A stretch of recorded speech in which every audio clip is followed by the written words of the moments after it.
Show, and I am out here with Stewart and Ashley Clouse from Restoration Farms here in Nowata, Oklahoma at the New Beginnings Homestead Expo. And of course, they're one of our speakers today, and I'm going to kind of hand the mic over to them and let them explain what their topic's about. Ashley, do you want to take the helm here? Well, Stewart's first today, so I'll let him talk. Okay.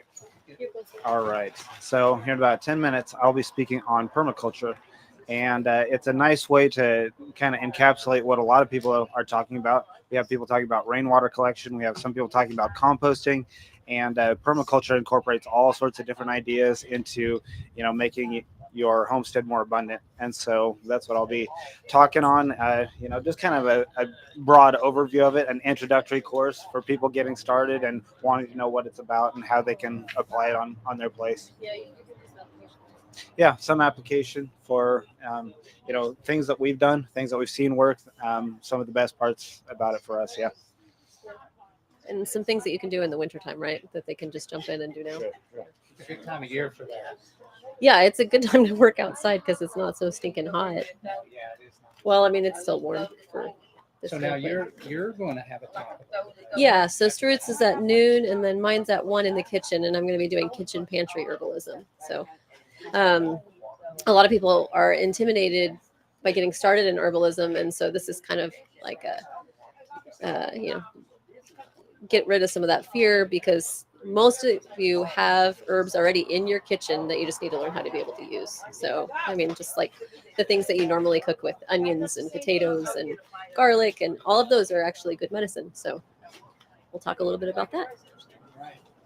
So you guys have a booth outside, and unfortunately I can't go around to the other side to show it because the wind is, number one, really terrible on the camera, and we can't get too far away because it gets a little choppy.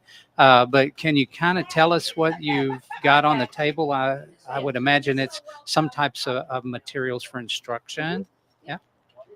So we've got some of our books. We've got a few books for sale over there, and some foraging kits.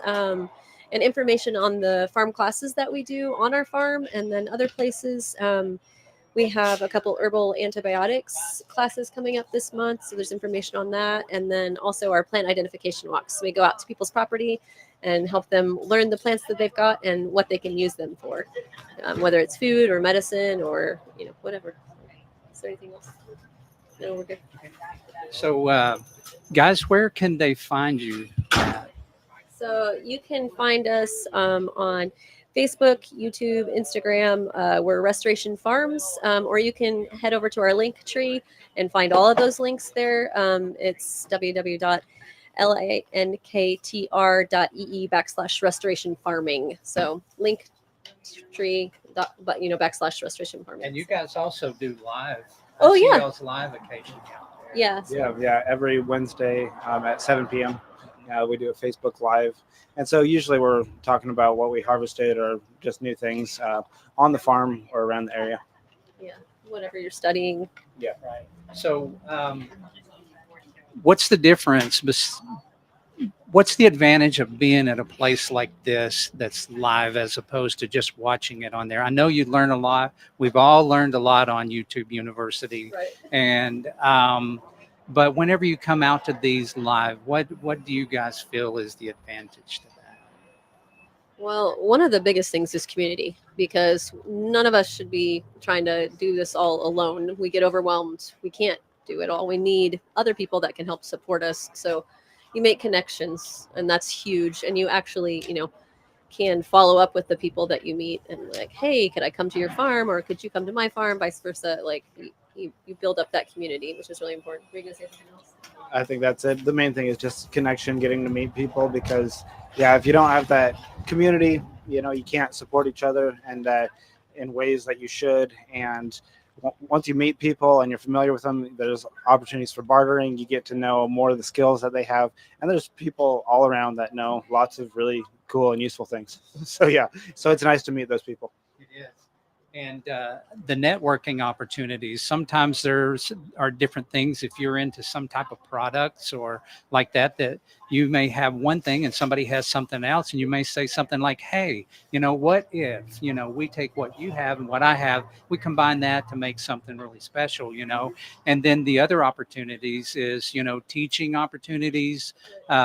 That arise from this. I know that you guys are extremely active, and since I met you guys almost a couple of years ago, maybe not quite, but you guys are just really prolific, and I see you guys just about everywhere. And I know you guys got some upcoming things because and remember Chris Thompson with Oklahoma Homestead Rendezvous, which we just finished with. Um, um, you're going to be having a walk there, I believe. And can you tell us a little bit about what people could expect if they decided to make the journey there? Sure. Yeah. So that is going to be a 4-hour foraging workshop.